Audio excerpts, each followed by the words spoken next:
Okay, in this video, we'll have two problems going over manometers. And manometers are, generally a pressure measuring device. And it converts pressure, to measure the pressure, we then convert a pressure head into an actual elevation difference. And manometers, typically like the one we have written here, drawn here, will use mercury, which is a much denser fluid than the fluid of interest, so measuring the pressure of a big water tank here. Um, a, we use heavy fluids such that it can reduce these large elevation differences associated with measuring pressures, or the head associated with the pressure, to something much more practical, as a much smaller elevation difference to be able to measure.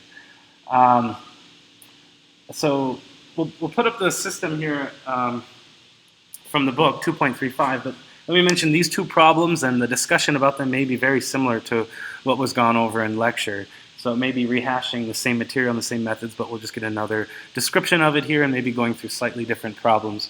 But here, we're starting here with 2.35, again, a big water reservoir with a mercury manometer, and the question here is determine the ratio of the height of the water to the manometer measurement. Now, we need to be a little bit careful about how we measure this.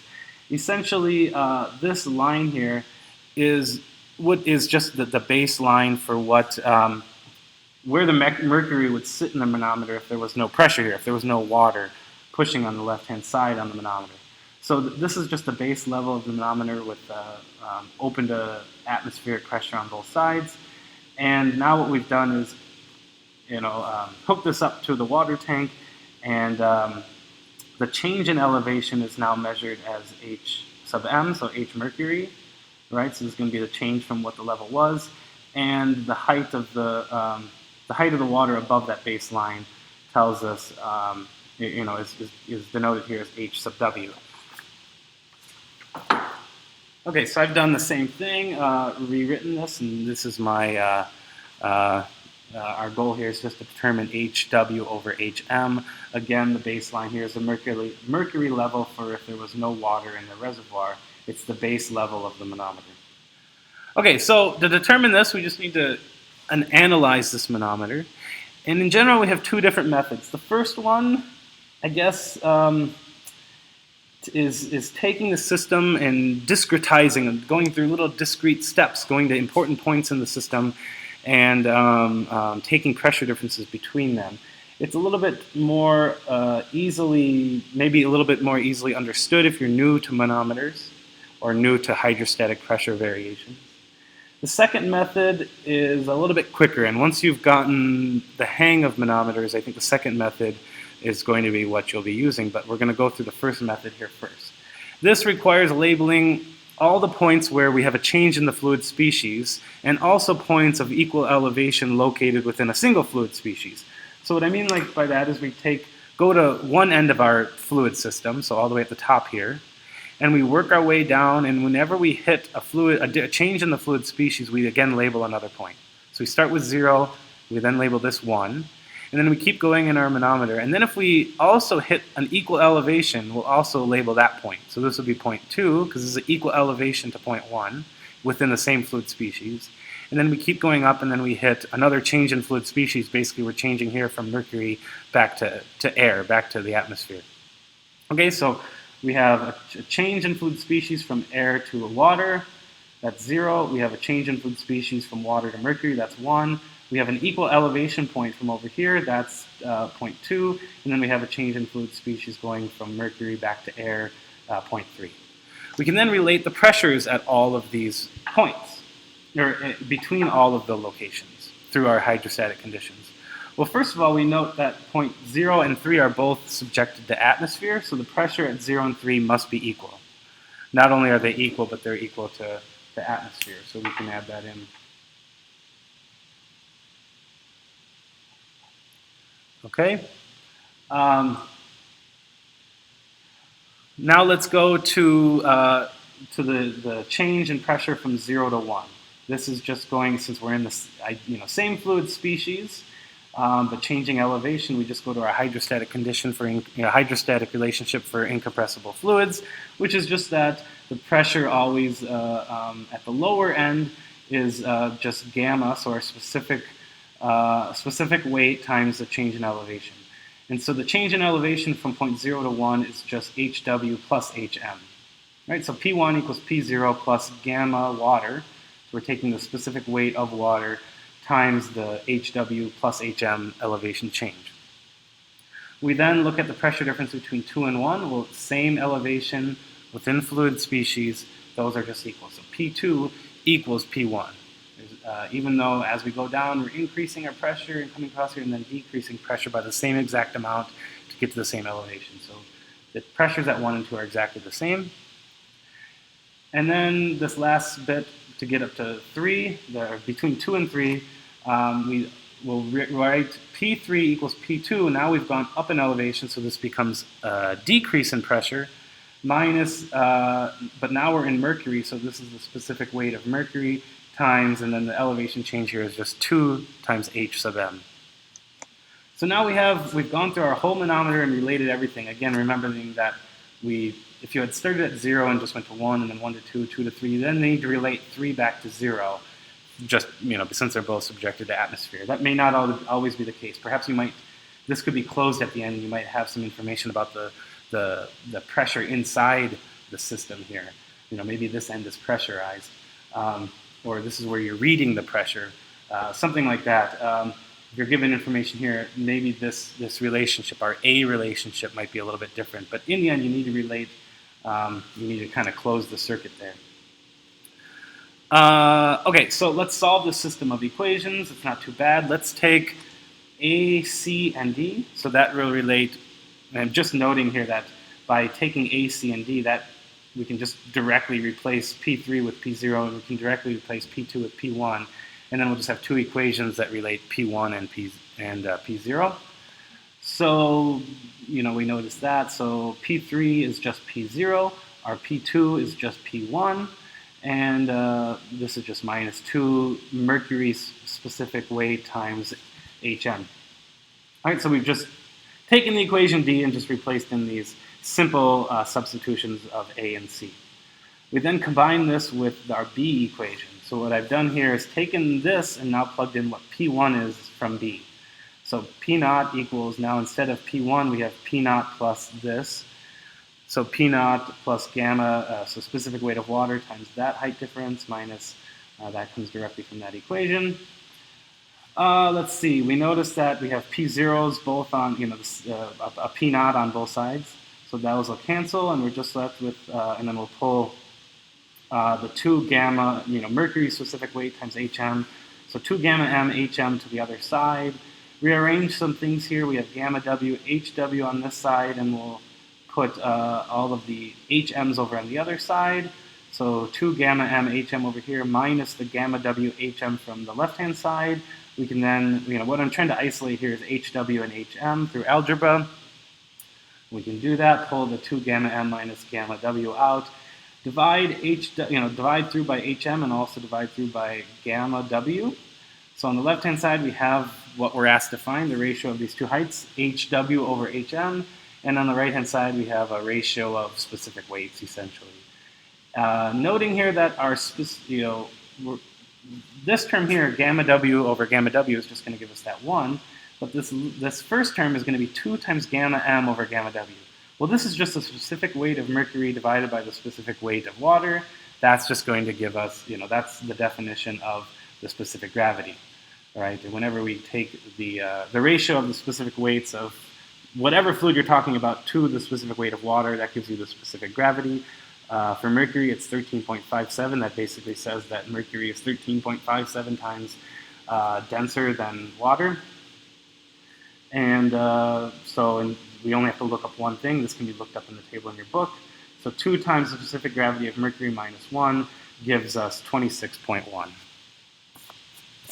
Okay. So at this point, we can then go to method 2 for this system.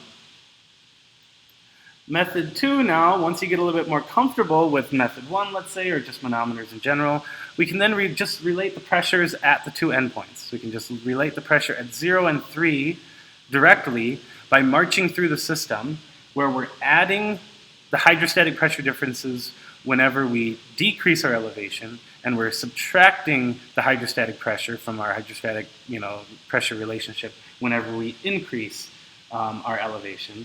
And we do this at all points of fluid species changes. Okay, so let's see what that said. So here we just take, so we're only going to see that at 0, 1, and 3. So point 2 isn't even going to play a role in this. But here we're not seeing a bunch of different equations. We just start at the reservoir, the top of the reservoir, P0, add on the hydrostatic pressure change by dropping our elevation down to 0.1, and then this gets us back up to 0.3. We then subtract off the hydrostatic pressure difference due to the mercury by increasing our elevation. So this decreases because we're gone from 0.0 down to 0.1, and this decrease in pressure is because now we've increased within the mercury from 0.1 up to 0.3. And then we can say that this has to equal the pressure at 3. But we know that the pressure at the start and the end have to be equal and equal to atmosphere. So those two cancel, and now we're just marching through the same exact thing we did last time. We have our gamma W, HW plus HM term. This is the hydrostatic pressure increase to go from 0 to 1, equals the hydrostatic pressure increase basically to go from 3 to 2, right? So keep this in mind. This, basically what we're saying here is that the hydrostatic pressure increase to go from 0 down to 1 has to equal the hydrostatic pressure change to go from 3 down to 2. And then intrinsically we know that there's no pressure difference between 1 and 2 because it's within the same fluid and we're at the same elevation. And now we have the same exact equation that we had before, running through the same algebra. It's just 26.1. Actually, I think I did the algebra a little bit different here, but we get the same. Yeah, so here I solved for the specific gravity first, and then solved this side here for the ratio of the heights. But regardless, it's just algebra, 26.1. Okay, so now let's go through another problem here. This is problem 2.38. And that's here in the book. Here we have another container holding water, and we have an air pocket in between. It says find the absolute pressures at A, B, and C. Okay, so this might look a little strange. What's causing the elevation differences? And maybe this is a little counterintuitive. But essentially, the air inside here is pressurized from the external, from the atmospheric pressure. So we're going to have a higher pressure inside causing this setup, here. And this water has nowhere to go, right? But since we have water out here, it's going to pressurize the air in between, and that water has nowhere to go. So that's just a little qualitative look at the system, but let's be careful and actually measure these pressures at A, B, and C. So we're determining the absolute pressures at A, B, and C, noting here that this upside down triangle symbol represents the free surface where it's subjected to atmospheric pressure. I think there was a mistake in the problem where they put triangles at A and B. This is not subjected to atmospheric pressure, and at least to me, I tried to look this up, but at least to me, that means it's not just a free surface, or what a free surface means, that it's subjected to atmosphere. And inside here, inside the container, this is not at atmosphere. So, so A and B, we don't see the triangles there, but it is subjected to air. Okay, so and now another point here, we have to be a little bit careful with the air inside here, and if we get hydrostatic changes in there, but we'll get to that as we go along. So let's, for the moment, label what these heights are given in the statement. So they're given a numeric value in the statement, 8 inches, 10 inches, 14 inches. But let's call this the height down to A, or H sub A. Then the height to get back up to B is 10 inches, and then the height to get down to C is 14 inches. So we'll label all these H, A, H, H, B, H, C, and that's because I don't like to plug things in until the very end. Okay, so since water is a liquid, and we know that the pressure, atmospheric pressure outside here is 14.7, we know that the temperature is 60 degrees for the entire system, but since water is a liquid, we just assume that it's incompressible, so, which allows us to use the hydrostatic pressure relationship for incompressible fluids. Right, so that just tells us that to go from the free surface to A, we're just going to take the atmospheric pressure and add on, since we're decreasing our pressure, the specific weight times HA. Plug that in, be careful with our units, we get 14.99 psia. So basically 15, really close to 15 absolute psi. Okay, so that's actually the first part of the problem. The next part, we then want to determine the pressure at B. Well, we could do the same thing, right, where we just go from A up to B with our hydrostatic relationship. However, for air, we can't assume incompressibility. So we have to be a little bit more careful, and we did this in the last sample video here and another sample video previously. Air is a gas, so we can't assume incompressibility, so we have to go back to the differential form of the hydrostatic relationship, combine this with the ideal gas law, where the gas constant for air is given here, and our temperature in Rankine is 519.67, so 60 degrees, add on 459.67 Rankine. Plug in what the density is, so we rewrite our ideal gas law for density, which is just P over RT, plug that in. Again, this is the same thing we had in an earlier video. Integrating the left-hand side between two pressures that are associated with the right-hand side integration between two elevations. If we integrate both these sides, we get that the natural log, the differences in the natural log between of the pressures in the two different points is equal to, here now G over RT is completely constant. We just get an elevation difference. Combining the left-hand side is just going to be the log of the ratio of the two pressures equals this minus G over RT times HB, because ZB minus ZA is just the HB difference. Right here, we're basically integrating from ZA up to ZB, taking what the pressure is at A and the pressure is at B, and now we have a relationship for the natural log of the pressure ratio.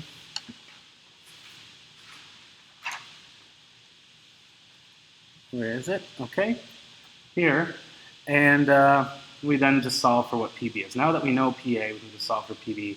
Take exponential of both sides, multiply through by PA, plug in all the right units. Looking for correct units inside here. We note that this is just pressure at A, so this 14.99 psia, times the exponential of everything inside here is unitless. When you go through the units, it's unitless, and has a value of 3 times 10 to the negative 5. So E to something that's very close to 0 gives us something that's very close to 1. And in fact, down to how many ever significant figures, the pressure at A is exactly the same as the pressure at B. Right? So even though air is compressible and we do get, theoretically a hydrostatic pressure difference here, and we have to be careful because we have to integrate our we have to use the differential form of the hydrostatic relationship for pressure. But once we do that and be very careful, as the density of the gases are so much less than the density of waters that if we're just talking about small elevation differences, we basically don't have to take any, there basically is no hydrostatic pressure difference, appreciable hydrostatic pressure once you're in a gas compared to a liquid. So seriously, whereas gases are compressible, typical densities are much less for gases than for liquids. So therefore, the pressure changes that we get due to the hydrostatics in the gas part of a manometer or whatever system we're talking about are only significant if we have extremely, extremely large elevation changes. And a change of 10 inches for air is going to give no pressure difference. And so that's why we can just say, well, the atmospheric pressure is 14.7, not only right at the surface, but everywhere up here, right? So everywhere outside it's 14.7, and inside everywhere it's about 14.99, right around 15. So it's pressurized inside here and doesn't change the pressure. Okay, so we now have PA and PB are both right around 15 psia or 14.99. To get to the pressure at C, we just do the same thing. Take our pressure here, which now we know PA and PB are equal, and just do another hydrostatic pressure down to C. So our pressure at C is just the pressure at B plus the hydrostatic pressure difference over the HC. So this is just a specific weight of water times the height change. elevation change, and now we get another half a pound per square inch addition to get down to PC. So this air pocket being in the middle here makes it so that the pressure here is not equal to the pressure here, right? That would only be true if this was consistently water all the way through here. Since we have a fluid species change, the pressure at C is actually different than the pressure over here. And in fact, the pressure we get down at the bottom of C in our system is equal to the pressure at the bottom of a tank that has a height HA plus HC. So if you just have a tower that's instead of 14 inches tall is 22 inches tall, you'll get the same pressure, right? So the pressure at the bottom at C is the same as the pressure of a much taller tank or a bit taller tank, which is not by accident equal to the change in height for the first section plus the change in height for the second section. All right, so that's manometers, and just two different systems dealing with manometers, and remember the methods, and I guess that's it for this video.